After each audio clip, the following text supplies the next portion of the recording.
Hello and welcome to Taskmaster Talks with Kevin Sullivan. I'm your host, JP John Posman, the two-man power trip of wrestling.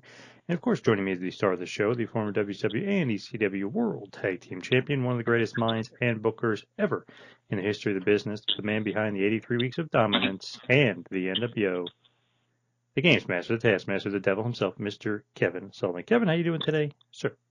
I'm doing great, JP. How are you, my friend? I am doing good. It's getting cold again. I don't know what the hell's going on, but we're getting a bit of a cold spell. Not sure what the heck is up with that. Aren't you guys going to get snow or something? So New York got it. We didn't get any, but they were saying we might get some, which is nuts. Oh, that's crazy, huh? It's crazy. Springtime here, so I can't complain. I just can't imagine snow this deep into April, but who knows? It's interesting with obviously becoming spring and going into the summer. WWE has a bunch of really big shows going on. They have 3 stadium shows. Did you see that? No, I didn't. Please tell me about it. So they have Money in the Bank, which is going to be in a stadium show in Las Vegas, where SummerSlam was last year. Then they have SummerSlam, which is in a stadium, and then they have a show in the beginning of September in the UK that's going to be in a stadium. I think it holds 60,000 people, and they're saying that it's almost going to be sold out as soon as they put the tickets on sale. So really, I mean, it's going to be a big summer for them. What stadium is that going to be in? It's not Wembley, because Wembley holds right at 100. Where would that be? Would that be in Manchester? I think it's in Cardiff, Wales, but I'll check. I'll check the name of it. I know it's Cardiff, but I don't remember the name of it. That's Wales, yeah. Principality Stadium, it's called. Okay.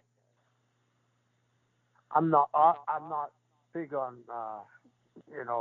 soccer, English soccer, but I know a few teams. There must be a big team in Wales, huh? I believe there is. I'm not big on soccer at all, but I would imagine that there must be that big of a stadium. I just like, wow, like they go back to the UK and man, they go back in a huge form. Like, do you think the business is killing it enough where they can do 3 stadium shows kind of in a row?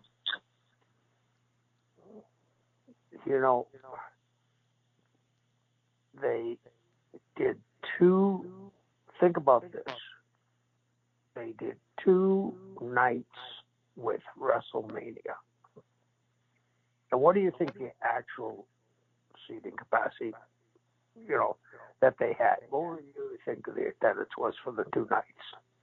So Meltzer had said the real number was 66,000 and like 65,007, or I think it was 65,900 something and 66,000, something like that. But Where basically, where does Dave get these numbers? He claims the box office itself. So he has somebody in the box office that tells him what to do? That's what he claims, yeah. So wouldn't there somebody in the box office be a state representative? Probably. I know WWE says it's for entertainment purposes only, so they can kind of make up whatever number they want. But he always comes back and says, oh, the real number is this. So I'm just wondering how he gets that information if it's a state employee. Right. I wonder as well. Because remember, he was always big on WrestleMania 3 wasn't 93,000 people. Remember, he's very big on that. Except for the fact that if you actually look at, which is pretty simple, Google it, how much people that the Silverdome holds. Right. For a football game. So it was clearly sold out. You can see in every picture, clearly sold out. Then all the seats on the field. So you add 80,000 probably to the 13,000 or so in the field. So I do think it was probably somewhere around 90,000 people. I don't know why he's stuck on that it was less, but whatever. Yeah. So they drew, we'll say that's 120,000 people, right? Yes. In 2 nights? Yep. Something has, something has really ignited them again, don't you think? Yeah, and I'm sure. I'm gonna throw something out there. Is it Roman Reigns? I'm asking that question to you. Is it Roman Reigns? Has he gone 2 years without being defeated? To me, it seems like every metric and everything points to that direction. Yeah, I mean, he's Okay. to me, he's the big star. You know, he's the guy. A long time ago, we were talking about, mistakes that are made, common mistakes. All of a sudden, they stopped passing that belt around. They focused on one guy. How long did Bruno have it? Right, 1,800 days or whatever. Yeah. How long did Actually, Pedro have 2,000, right? Actually, he had it? Yeah. one time he had it for 2,000, then he had it for 1,000. Pedro Morales had it for like 1,600. Yeah. I mean, how long did Hogan have it? Oh, over 1,000. Yeah. Yep. It seems to me that when they focus on one guy, they tend to get stronger. They tend to have, and I understand, and you and I have talked about this before, about how they want it to be. The focal point is WWE, right? But that's like in boxing saying, when Tyson was champion, they wanted the focal point to be WBC, World Boxing Council. You got to have a guy that leads. And, Tom Brady is probably the most well-liked and most hated at the same time, don't you think? Yes. You've got to have a guy that's a winner. And Roman, I mean, let's go back into time. This is very funny to me. Do you remember when The Rock started? Oh, yeah. Rocky sucks, right? Mm-hmm. Very similar to you suck, Roman, you suck, right? Yet they both became the biggest draws in their time. I think it's that Roman isn't given enough credit. I thought the match with Brock, a lot of people thought it wasn't as good as the first one they had. I think they both got hurt, and I thought it was very solid, but Roman came out of there on top. So my thought is, what I've talked to you about a boat, when it's running, don't take it to get the tune up. If it ain't broke, don't fix it. Who do you think right now could take the belt for them, JP, and handled it as well as he's done? Nobody, I don't think.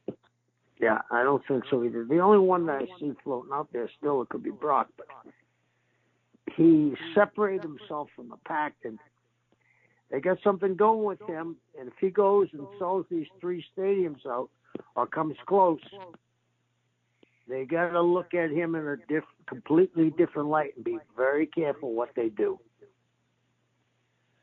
It doesn't take long, as you and I have talked, it doesn't take long for a wave to crash over the bow and damage the boat. Yes. So good luck to them. Good luck to them. And I think it's good for the business. And I think it will make AEW that much stronger, too. Because they got some very good talent there. They got some very good talent, and most of the shows are very good. It's interesting. I think Reigns is about to surpass Cena on the all-time list. He already headlined more WrestleManias. He's the number 1 merch guy for a long time. He's been the YouTube guy. If you check the clips, he's number 1. All the metrics, the ratings, he seems to be checking all the boxes of the metrics. And they have like a common, they want to go in this direction with him instead of Cena, where it was, half and half hated him, half liked him. It seems like, okay, half the crowd might hate Roman Reigns, half might cheer him, but at least he's the heel. You know what I mean? He's not like the top babyface. Hogan never got booed when he was the top face, so very interesting. I think Reigns may be surpassing Cena very soon. Yeah, and I think that is And in this day and age, not taking anything away from Cena, but how long ago was that really from his run? 10 years, 8 years? Would you say? His reign probably ended about 7 years ago, I would say, his real reign. Okay. I mean, it lasted a good 10 years, but it really probably ended probably about 7 years ago. And 7 years ago, look how exponentially the growth in social media has been. Yep. And the attention span has shrunk. So obviously, and I'm going to say something about Roman Reigns. He looks like a pro wrestler. He looks like an athlete. He doesn't wear a shirt. He looks like a badass. The women probably love him. A lot of the younger guys probably love him. The old school guys probably hate him because he's got everything. I think that they better be very careful of their next move with him and not do anything stupid. I wouldn't get antsy about turning him complete babyface, that's for sure. I agree. Yeah. He seems like he's like he says, he's in God mode right now, so I feel like he's doing great. Definitely the best thing about the show. He's the best wrestler in the world. I mean, his matches are great, his promos are great, his charisma, his look, everything about him. He's on point right now. And if they ever have that match, him and The Rock, they better get a big stadium to hold that thing. That will draw like crazy. They're saying WrestleMania 39, SoFi Stadium, Rock versus Roman. That's what they're saying. I guess it would be night 2 because it's a 2-night WrestleMania, but it'll definitely be the main event. Oh, I hope so. I hope so. Plus, hey, Saudi Arabia. You got to get another big match for Saudi Arabia. Not that that would be it, but you maybe I don't know, bring back another legend and put him out there. I wonder,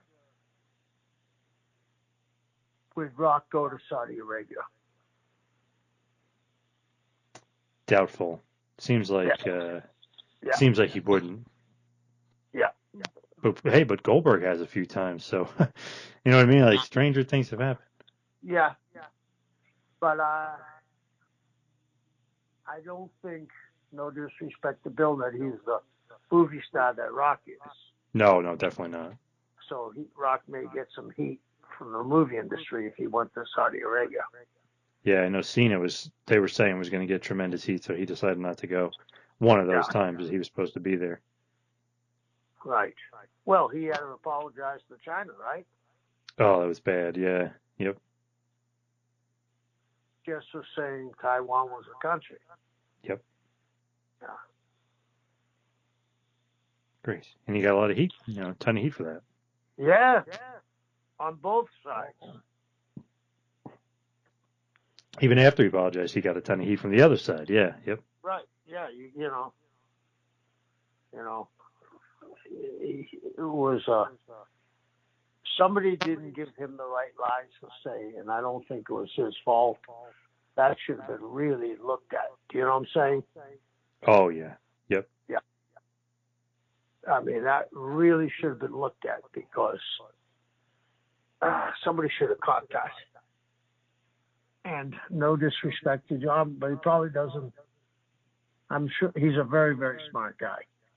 But maybe he isn't politically astute to what Taiwan is about. You know what I mean? Yep. Definitely. Yeah. Now, what do you think about Cody so far in WWE? He's been doing pretty good. I think he's been doing damn good. And let me ask you this. Do you think it shook up AEW a little? Oh, yeah, for sure. I honestly think, and I mean, it could just be coincidence, but they really haven't been as good since he's been gone. I feel like it really shook him up creatively, too.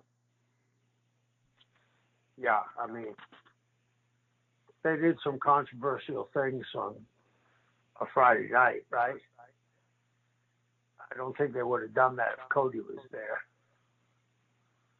I definitely think he'll come out of the slump, but I think him leaving, they never saw that coming. I don't think they anticipated that. Do you?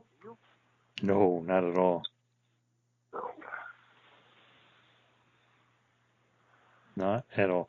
And it's funny, I'm looking at all like the marketing. Cody is the face of Monday Night Raw, and Reigns is the face of SmackDown. So I mean, he immediately became the top guy. It's nuts. Yeah, it is. It is. I hope they don't rush that match. You know what I mean? Yep. I hope they build to that match because obviously they're going to. When I say obviously, I'm assuming that Cody, to make that jump, got some creative input with WWE. Yes. Yeah. See, hey, those 3 stadium shows we're talking about, that could be the main event of one of them.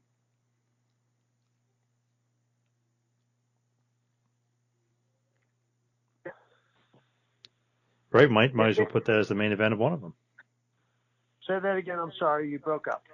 Oh, you put Cody versus Roman Reigns as one of those stadium shows we were talking about as the main event. I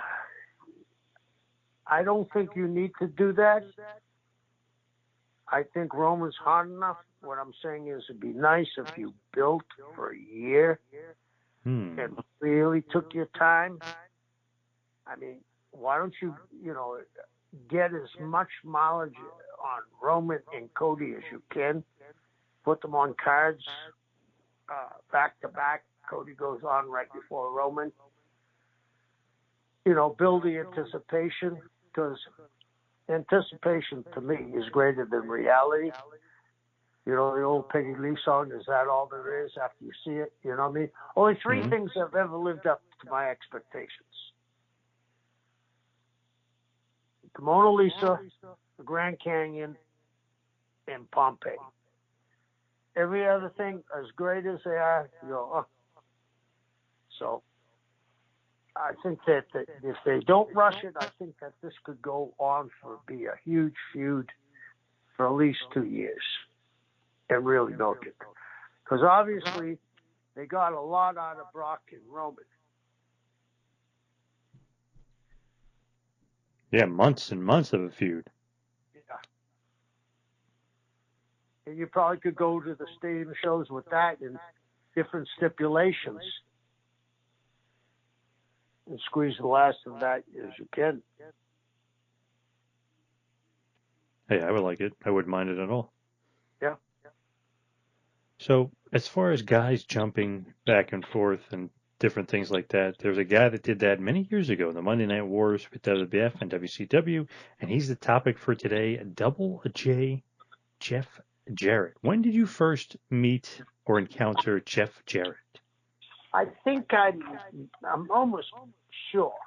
I mean, I can remember meeting Jeff when I worked the Memphis territory for his father for a period of like 4 months. And I always thought Jeff was a very good piece of talent. He learned from the old school guys. He's a brilliant guy. And, he drew money in both places and was very instrumental during the Monday Night War era, right? Big time. Yeah. Probably one of the most influential guys jumping back and forth. Yeah, I agree. What did you think about his dad, Jerry Jarrett? Very smart guy. Very smart guy. His father broke away from Nick Goulas when they had Nick wanted Jerry to use Nick's son, who was horrible, and use him on top, and Jerry wouldn't do it. Nick was an NWA member Jerry went against the NWA, and the NWA helped him. Me and Mike Graham flew in from Florida, Jack Briscoe and Jerry from Florida, Holly Race. And the only guy, NWA member that helped, that I can remember, helped Nick was the Sheik. So that's how much pull Jerry Jarrett had, that the NWA actually went against a member. Wow, damn. And I know that they had split up. Obviously, you more sided with Jerry, right? Obviously, I mean, you weren't a fan of the Ghoulists and the Ghoulists territory and what he was trying to do with his son. Oh, his son was horrible. And his son used to come in, and he was horrible. He was a basketball player that didn't make it hit. I mean, he'd been pampered his whole life, entitled. And he would come into the ring, and Bobby Eaton and him were tag team partners because Bobby was such a great worker. And they were called the Jet Set. And Bobby would sell and give him the tag, and he'd come in and start punching guys that looked like punches couldn't break an egg. And he'd say, Daddy said sell. Daddy said sell. You sell or you get fired. Oh, he was an idiot. With Jerry, and obviously, he has so much success. Do you think that when you're the son of a promoter, like not only a wrestler, but the son of a promoter, do you think that you're almost learning more about not just the wrestling side of the business, but the actual like promotion, business, marketing, that side of things? Yeah, I think you see it in a different light. I mean, I had the unique pleasure to be Mike's partner, and he saw things not just on the wrestling side, he saw it on his promotion side because his dad was teaching him that end too. I'm sure Jerry was teaching Jeff that. When Jerry, Jeff is young and learning the business, it's funny because Eddie Marlin, his grandfather was in the business, his grandmother Teeny was in the business as a promoter. I mean, he's got every different aspect of the business like in his blood. It's crazy. Right. Did you know his grandmother at all? Yes, Tina. Yeah, I worked for her. She ran Lexington, and she ran it for Jerry. She ran Lexington and Louisville, and I'm pretty sure Evansville. What did you think about her? I heard she was a tough nut to crack. She was a very nice lady. She was very, very good to me. Her and Jimmy Cornette's mother were dear friends. I think that's when I first met Jimmy, when he was a photographer for them. And she was always super polite lady, but tough, yeah. And had some of the best towns in the territory. Do you think that when you're in the family like that, you almost have to go into the family business? You know what I mean? Like your grandmother, your father. You think you have to go into wrestling? Well, let's go back to what you just said. Look at the McMahons, right? Mm-hmm. But Vince's brother didn't go in the wrestling business. No. And I met his brother just one time at the Gardens when I began to see his dad. So it's funny, you either have a draw for it or you don't. Does that make sense? Yeah, and obviously Jeff did. I mean, yeah. It almost feels like he just inherited so much information and obviously I think he's a better worker than his dad, but wrestling, just everything, promoting, marketing, because he said, sometimes you'd be at the arena and when he was younger, he'd be selling hot dogs or right. flyers or whatever. Like, you know what I mean? He's just ingrained in the business. Right. And he has brothers, right? Mm-hmm. And they didn't go in the business that I know of. I think his younger brother, I think he has said that he worked behind the scenes, but never really involved like he was. Right.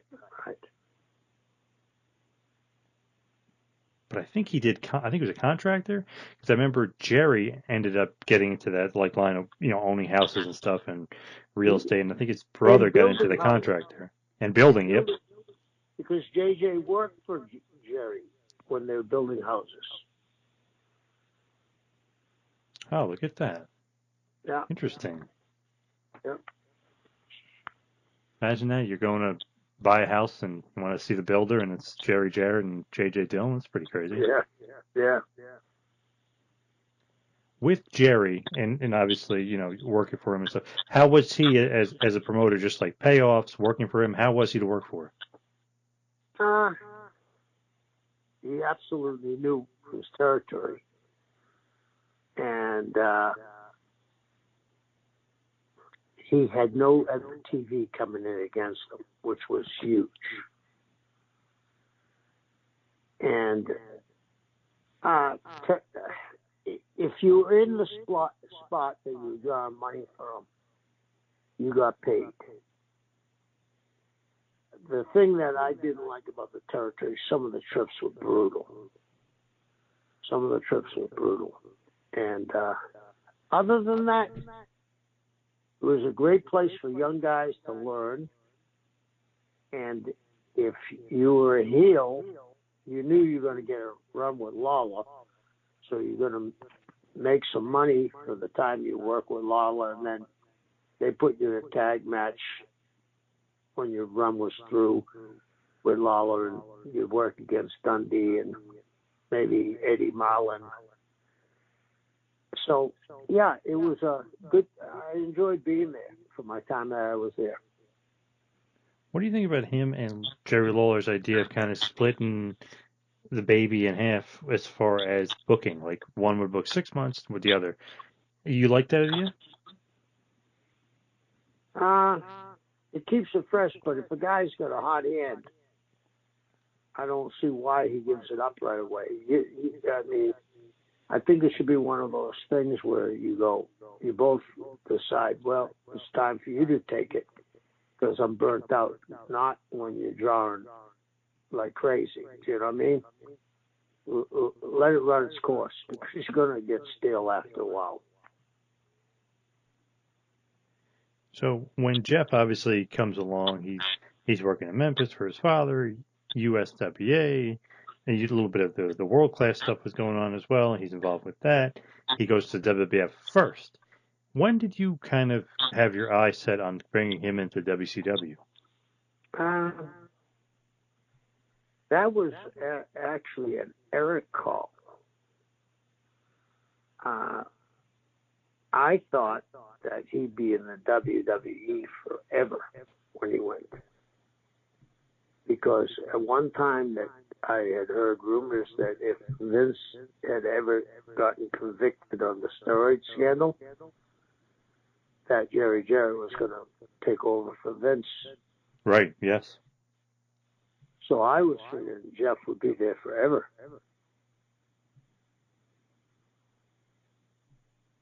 Very strange. Seems like Jeff and Jerry now they have a great relationship, but it seemed like a little bit of a rocky relationship was going on throughout the years. Yeah, I don't know what caused it, but it happens in most families for a short period, but that was extended time, so I'm glad that they're all back together. So Jeff Jarrett, when he left the WWF, basically in the latter part of 95, towards like the summer of 95, it was just, 96, like more towards 96, but he had left earlier than that because of some creative problems, then ended up coming back, but then left again because of some creative issues because of the whole Double J thing. I don't know if you remember that with the Road Dogg was like the real Double J singing With My Baby Tonight, and Right. Jarrett had been lip syncing and things like that. So I guess they were going to reveal Brian James to be the Road Dogg, to be the real Double J, and they were going to have a feud. And Jeff and Road Dogg both said, I thought that was a little too soon, a little too early, and there was some creative differences. So Jeff just basically was like, all right, I'm done here. And you know what I mean? Like they're not going to kind of be what I want to be. So in late 96, he ends up basically leaving the WWF. When you hear that, is that like, this guy might be not a malcontent, but this guy's not happy with creative. I hope that doesn't happen here. No, because I could understand. I thought they had a great idea. And if they thought they could get more out of it, they were probably right. You got to realize they're both second generation, right? And if they get together and collaborate on something, usually it's going to be very, very good. And maybe they have a better handle on it than you do. So you better listen to what they say. And before you make a decision, that's going to affect them because you know what's going to happen. You got to weigh the pros and cons and pick your fights. I think if they had came to Eric would have let it continue if they was in that position. Sometimes management just wants to show their power because they have it and don't think things out. And then on his last exit, I guess the first one time he left was because of the Double J thing. He comes back and they have a little bit of a contract dispute. I guess the money wasn't right, and then he ends up leaving. Does that ever kind of ring true as like an issue with you? Like, if they're saying the money isn't right, does that bother you at all as like a booker and as a guy that's going to promote the guy? Like, he might be not happy with money. Well, I didn't have anything to do with the money, and I always think talent should get paid. And it's up to management and talent to come up with a fair paycheck. And I believe it basics down to simple as this. It's management and it's labor. And management is going to try to pay labor as cheap as they possibly can because they have to have a plus at the end of the year to continue business. Labor has to have a plus to pay for food, transportation, housing, children going to school, blah, blah, blah, blah, blah, and after wrestling. So I think the guys should get paid what they deserve, and if management says this is what they deserve, good luck to the guys. So when Jarrett's available, you're saying it wasn't really you, it was Bischoff that wanted him in WCW. Yeah. And a lot of the guys that have been around Jeff were big proponents of this, yeah. I mean, there's other guys that like jumped. Obviously, Luger was like the big one at first that jumped. But this was interesting because it's like, okay, they got Luger, and you got a couple other guys. You get then obviously the two biggies, Hall and Nash jump. But the Jeff one was interesting because it's like, wow, they didn't really use him right. Let's see how WCW uses him, and let's see what's going on. So naturally, he initially comes in as this big free agent, and they kind of tease that he may be NWO, and he said he's not NWO, and it seems like he's more for Horsemen. Like when you first brought him in, like did you have big ideas and big plans for him? Well, at this time, wasn't Kevin having control of the book? No. So he came over in October of 1996. So you were, okay. You were in full control. Yeah. Well, this is getting to when he came over. Rick was really high on getting him in the Four Horsemen. So I think it was a good move because he was a great performer. And the Horsemen have always were the working part of the watch. They were the gears that made the watch turn. Everything else was the diamonds in the bezel, the nice looking hands, but the working parts inside the watch were the Four Horsemen. And Jeff would fit in there perfectly. And Rick was really high on Jeff. So he does kind of like is he Horseman, is he not Horseman thing. Do you like that storyline? I know we talked about it a little bit before, but did you like the storyline of kind of teasing him in the Horseman? Some members want him in, some don't. Like, how do you think about that creatively? Well, I look back at it now and think, you were getting too cute. The Horsemen were an integral part of the Monday night show.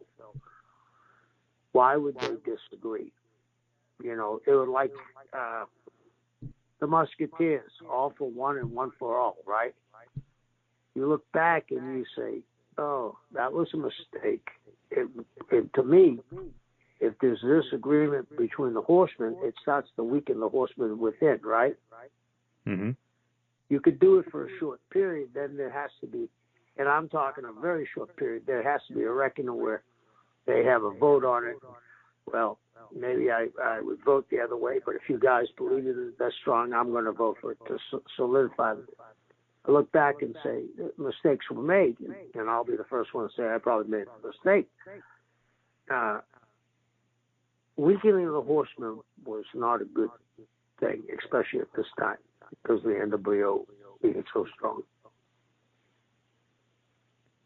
When he first kind of comes into WCW, like, it does give him kind of a big sense of like importance. Like, okay, they got him from WWF. This is a big deal. It wasn't like just some, just run of the mill kind of like mid card guy. Like, he's upper card guy for sure.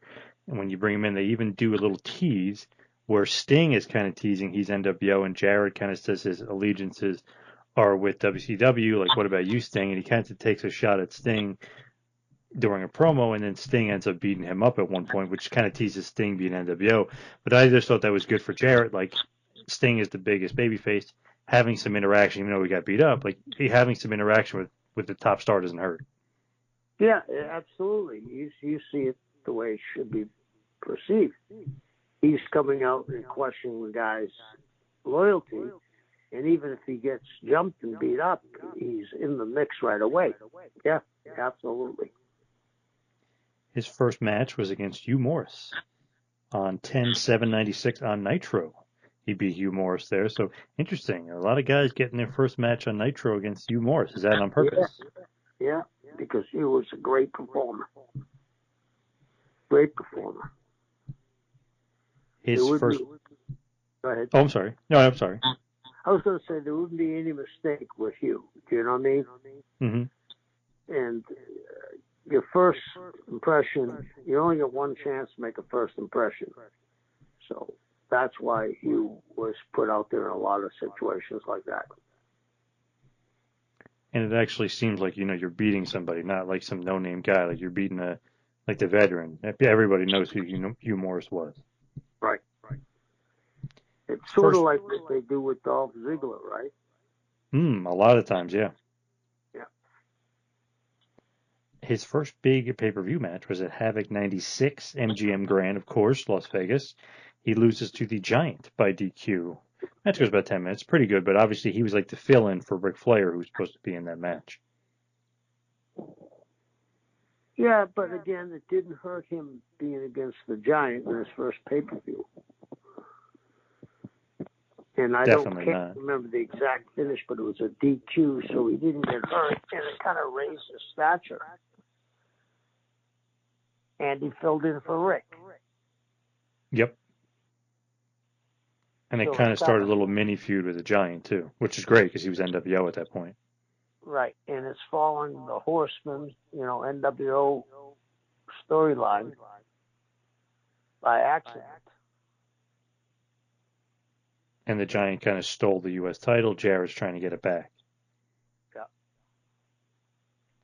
Pretty funny. Like, if you actually look at some of the names that he beats, it's like, wow, he's beating a lot of old school guys like Ricky Morton on Nitro, Bobby Eaton on Nitro. It's funny. It's like, wow, I mean, that's like, what the great, like, old school names to throw out there on Nitro for Jarrett to get good, easy kind of wins over. Yeah, and guys that he had worked with 1,000 times. He could dance to them. Bobby and Ricky were mainstays in the Memphis territory.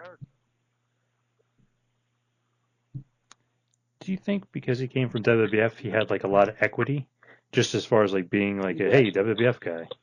Yes, absolutely. And it wasn't just that; he could work. Just a terrific worker, terrific performer. The first really good match that I remember him having was on Nitro against Benoit. It was 11/11/96. Jarrett ends up winning by DQ, but that was one of the things where like they're kind of teasing these Horsemen. There's kind of some chicanery going on with with McMichael and Deborah and everything else, but it's almost like, okay, you put him in there with Benoit, show him what, he can show the world what he can do, and, pretty damn effective. Yeah. And it goes along with the storyline about the crack in the Horsemen. Yes. Did you ever wrestle Jeff? Because I couldn't find any info on that. No, I don't think I ever did. No. Any reason behind that? No, it's just one of those things. I wrestled every other Horseman, but I never wrestled him. The only thing I could find was World War III, 1996. You guys were in the 60-man battle royal together, but I don't think you ever touched, or I don't think there was any, altercation or anything between you guys. So, kind of interesting. Yeah. Then, also on that night, the Giant and Jeff Jarrett have a rematch, and the Giant gets the big victory over Jeff. So, it kind of ends the feud there. But 2 months in a row, you're getting the NWO rub, getting the Horseman rub. I mean, it's kind of got a nice little upper mid-card to main event level kind of feud going on. Right. And he's also going against the Giant and holding his own. So it was good for Jeff, I think. So he's in a U.S. title tournament match. He loses to DDP. But along the way after that, he's getting wins over Rick Steiner and Big Bubba Rogers. And then at Starrcade 96, in a very good match, he defeats Chris Benoit in a no DQ match. Of course, that was in Nashville, Tennessee. That was a great match. That's one of the things, obviously, you're still teasing the Horseman thing, but really, you give him 14, 15 minutes, and you really show what he could do. He's a great worker. Yeah, and that was his home, Nashville. The little suburb outside of Nashville, Hendersonville, where all the country and western stars live. So, I mean, I'm sure he had everybody in the world coming to root him on. He then ends up beating Benoit on Nitro, beats Arn Anderson in a very big match. On Nitro, Arn and Mongo defeat him and Eddie Guerrero on Nitro. He's got a little bit of a, I wouldn't say feud, but he's got a few matches against Eddie Guerrero where Eddie's the U.S. champion. He fails to get the U.S. title, but it all seems like, he's going along at a pretty good pace as far as who he's wrestling. Nothing where he's getting de-pushed, it seems. It seems to be floating on that upper mid-card level. Right. He of course enters in a feud with Mongo, and they wrestle at Super Brawl 7. Jarrett gets the victory over him there. Did you like the Mongo feud? Because Deborah was teasing that she basically liked Jeff more than Mongo. Did you kind of enjoy that feud, or do you think it was a little close to home, as far as a marriage on the rocks kind of thing? No, I liked it, except that it kind of exposed Mongo's limited ability. Do you know what I'm saying? Mm-hmm. It would have been great if Mongo had a little bit more experience. There were times, you could see where during their matches, as great as ring general Jeff is, Mongo would get lost once in a while. You know what I'm saying? Yep. Especially if he had taken a big bump.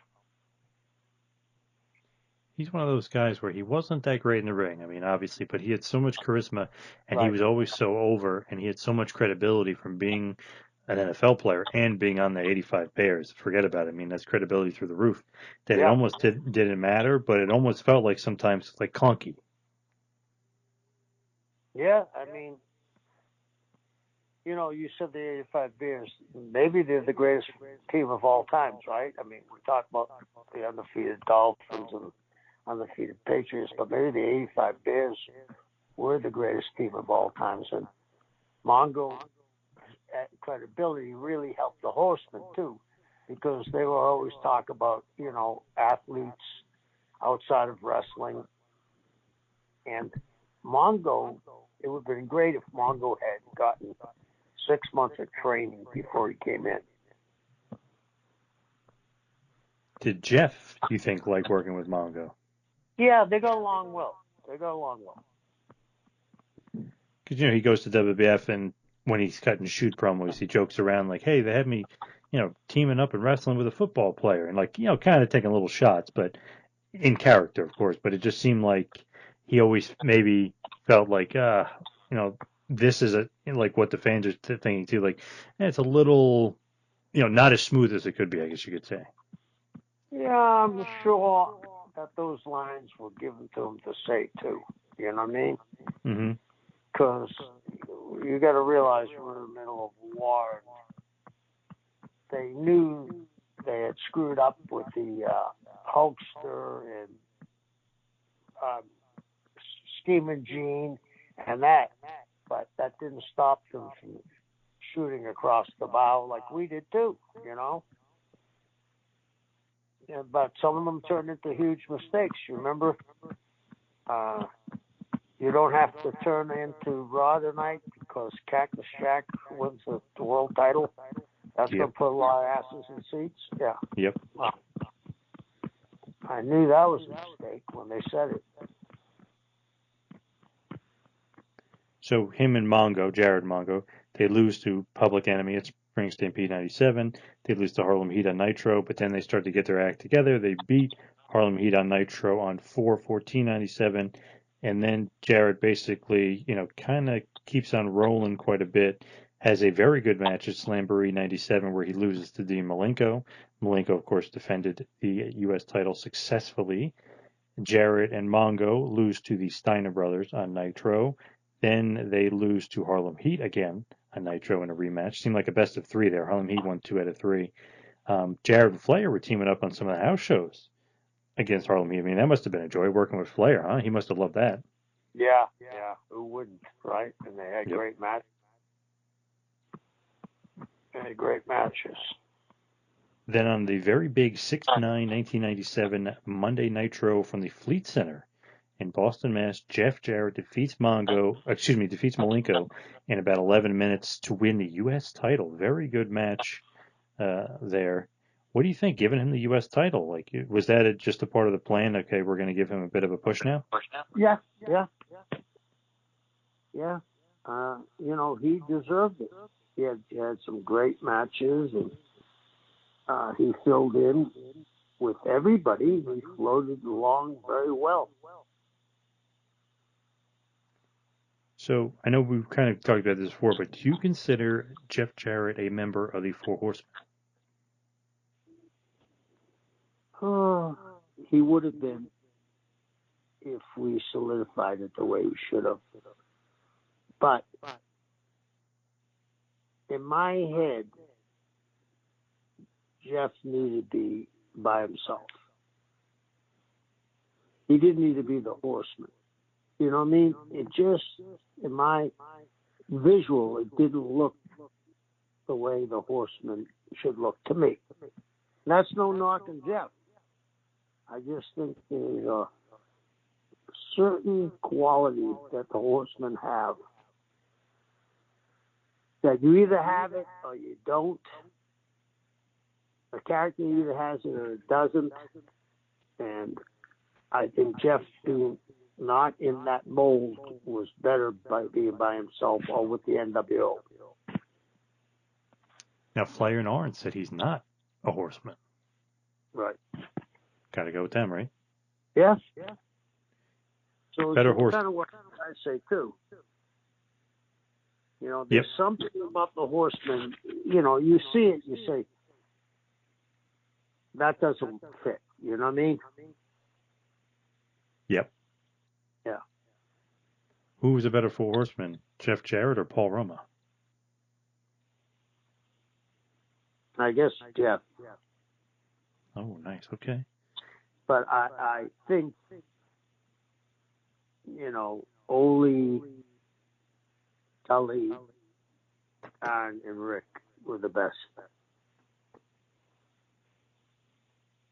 I am kind of impartial to the Barry Windham when you replace Ole with Barry, just because those were the four best workers. They were just awesome. I would go with that too.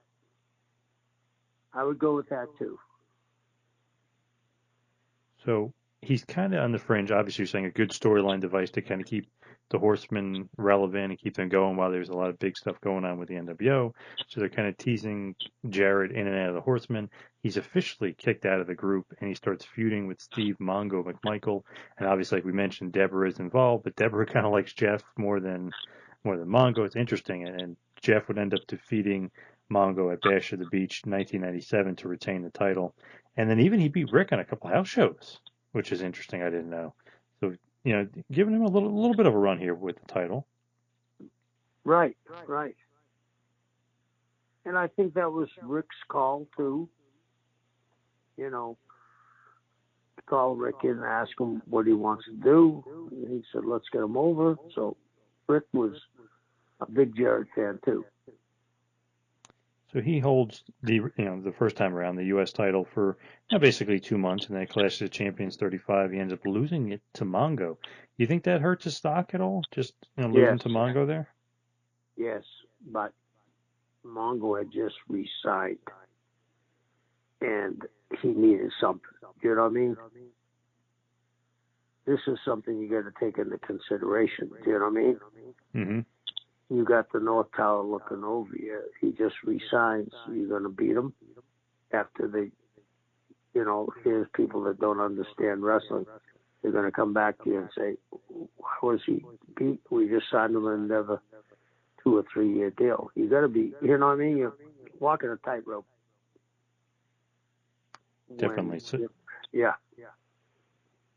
So, like, when you do that and, like, he loses, does that, like, kind of signify, okay, his run's coming to an end? Because in October, basically, he has his last match. Is that kind of signifying, like, the end of the run there, or that wasn't initially supposed to be the end of the run? That was not initially supposed to be the end of the run.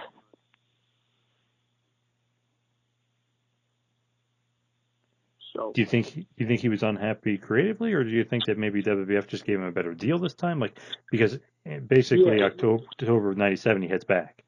Yes, I think WWE gave him a better deal, and that we treated him good on TV, so he was a plus going back, and I'm sure they gave him a great deal. He had a pretty good run over there, but he was, IC champ a bunch, never tag team champ, of course, but never world champ. Do you think that kind of bothered him? I mean, he spends 2 years there. He could have been at the top of the mountain. There was some issue with Steve Austin. Austin rather worked with Triple H than worked with him, and obviously the rest is history with Triple H getting a big push after that, and obviously marrying Stephanie doesn't hurt either. But what do you think about Jeff not winning the WWF World title? That was an Austin call, probably, right? Yeah, seemed like it. Yeah.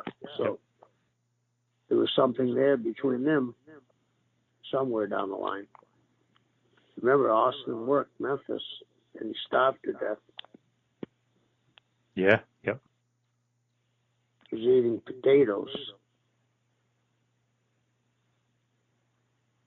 Yeah, and apparently Jeff, I know Jeff has talked about this before. He made some joke about the check saying, hey, if you stare at it any longer, it's not going to change the number. Something like that. And Austin never forgot. Yeah, not a smart move. When he returns in WCW in 99, so it'll be October 18th, 1999, he makes his return. So basically 2 years later, he attacks Buff Bagwell. He proclaims himself the chosen one of WCW. I know you're technically not there. This is the Vince Russo turn with the book. Was Russo, like, boys with him, like Russo was the one that brought him back? Yeah. What did you think about that? It was good talent. You can't have too much good talent. So, yeah, I thought it was a good idea. Did you like him getting, like, not right away getting the big push, but all of a sudden when they do the relaunch and we go into 2000, obviously you get the book back with Nash, then you're gone again, Russo and Bischoff get the turn again. This 4/10/2000 Nitro kind of was like the rebranding and the rebirth, and then you had the New Blood and the Millionaires Club. But what do you think about him getting the push towards the world title as Spring Stampede 2000 rolls around and he beats DDP for the vacated title? I mean, at this time, I was kind of out of the picture, right? Yep. And I wasn't paying much attention to it, but Jeff's a great talent and should be in the mix, that's for sure. Do you see him as a world champion? In the right situation, yes. It felt like at that point, like I don't know, he pretty much deserved it. Obviously, he's probably one of the better workers on the roster. I think he definitely deserved it, but the booking wasn't great because, he'll be basically four-time WCW champion in the span of like a year or so. Like, you know what I mean? Like the moving around the title too much definitely just didn't help. Did we talk about this earlier about Roman Reigns? Why he's drawing? Mm-hmm. You don't move that belt around. It's like when Ali was champion, you know who the hell was champion. Then when Tyson was champion, you knew who was champion. But then when all these other groups started, you were confused. And that's when boxing fell out of the limelight and UFC came in. And until this, the Gypsy King Fury, they weren't drawing anything to heavyweights. Now they're drawing big numbers, right? Yeah, so got a big stadium shows, you gotta have a figurehead, and it's gotta be somebody you believe in. If you pass the belt around, we're all even. We're all even. So I think, 4 times in a year is way too much. That's just me. And I think we see the proof of the pudding. What you and I said, Roman's drawing like crazy now. Yep. Yeah. I feel like even if you want to make him like, the big heel champion, or maybe even the chicken shit heel champion, or the Flair-esque champion where he cheats all the time, you should have had a long reign with it, especially with the new blood trying to take over to give him the long reign. But DDP wins it, David Arquette wins it, he wins it back, Flair wins it, Nash wins it, he wins it back. I mean, it was too many title changes. You got it. You got it. You and I see things differently than some other people. You think that he was an integral part of the Monday Night War? Yes. Yes. He's one of the names you recognize. Mm-hmm. Yeah, I think he was a very true.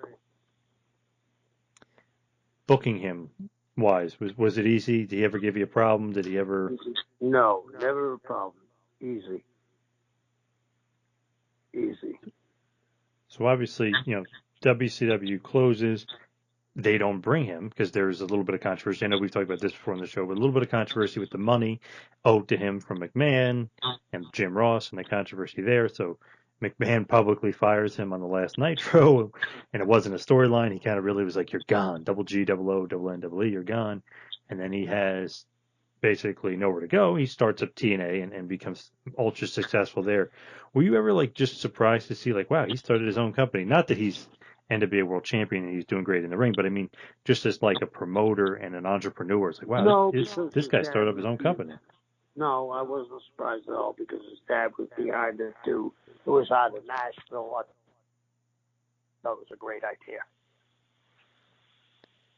Did you think they could compete with the WWF, or you knew like, it's kind of going to be a long shot, it's going to be tough? I knew they couldn't compete, but they could be in the marketplace and could do well. But, it's hard to compete against that machine. It's hard to compete against them. So he's multiple-time NWA champion. He would become, really like the face of the company for a while. And then behind the scenes, he was running creative, and obviously running the company, promoting the company, putting his money behind the company. I mean, he kind of did every facet of the business. And then on top of that, he's on screen having great feuds with Kurt Angle and Sting and Samoa Joe and AJ Styles. Pretty impressive, like just to look at that and say like, wow, a lot of guys can talk about, I can run a promotion. He actually went out there and did it. Yeah, you got to give him kudos for that. He did it. And eventually, years later, I know he's 54 now, but he became a producer for WWE, backstage agent. He's in great shape now. He's just wrestling for GCW. He's just getting inducted into the Hall of Fame in WWE in 2018. So obviously, he was able to mend those fences with Vince, working there and then getting inducted into the Hall of Fame. Yep, absolutely. Good for him. He deserves it. What do you think is the legacy? Like, if you look back at Jeff Jarrett, what would you say? He accomplished anything he set his mind to. Like you just said, from wrestling to promotion to marketing to every other thing. And good luck. I'm glad he did. What do you think about him in ring as far as like worker? Like, how would you grade him or rate him? An A-. Hmm. Great performer. Great. Deserves to be in the Hall of Fame. Absolutely. And it's funny now, he's in great shape. He looks like he's getting ready for another run. I don't know where, but it just looks like he's getting ready for another run just because he's slimmed down and his arms are looking huge. It just seems like he may be interested in wrestling again. I know he's 54, but, Sting's a lot older than him. He's still wrestling, and Austin just wrestled. He's 57, so it looks like he's ready to get back at it. I hope so. I enjoy watching him. Would you think he would ever start his own promotion again? Anything's possible. Because he has connections in the TV world. Anything's possible. Jeff Jarrett definitely, I don't know, to me, maybe undervalued, underappreciated, maybe underrated a little bit, because I always thought great worker, great hand, just very memorable, and obviously everybody remembers him from the Monday Night Wars and kind of going back and forth, and I feel like that left a big impression on everybody as far as knowing that he was a star. Yeah, I think you're right. I think, do you think the hat and the suspenders hurt him?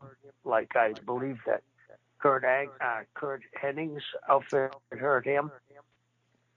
Yeah, I never quite got that or understood, like, why like he wanted to. I guess it garnered some heat or got some heat, but I don't know. I never really cared for it. It didn't look like main event. When he came back to WCW and had the short trunks, like then he looked like a main eventer. Right. But you had the stigma. It's like Hennig had a great body, but he covered it up with the, long tights, not long tights, the Singlet. Yeah, singlet. Yeah, it just didn't look right. And Jeff always looked in great shape. I just didn't like that whole look.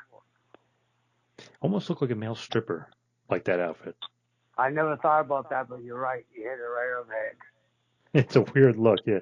I know he's trying to go for like a cowboy thing, but it almost looks like cowboy meets stripper or something. It's weird. Yeah. But Jeff is great. He's a great guy. I know him a little bit personally, or a lot of it, but very good guy, great wrestler. Glad to see he's doing well. He's doing very good. Obviously he had some alcohol issues there for a little bit, but he cleaned himself up and he's doing great. Good. I'm glad. He's a good guy. So let's head towards the plugs. You can follow me on Twitter and Instagram at 2Man Power Trip. Check out the website, tmptempire.com. And you can follow Kevin on Instagram at Taskmaster Talks. And, of course, go to Pro Wrestling Tees, ProWrestlingTees.com, and go to the Kevin Sullivan store. Kevin, what else you got going on? I'm going to be in Daytona Beach Sunday, signing autographs at the Ocean Center, the site of the great Hogan turn many years ago when he became the third man of the NWO. So please come and see me, and all our friends that listen to John and I, come out and say hello. Thank you, everybody, for listening. We'll see you right back here next week for a little Taskmaster Talks.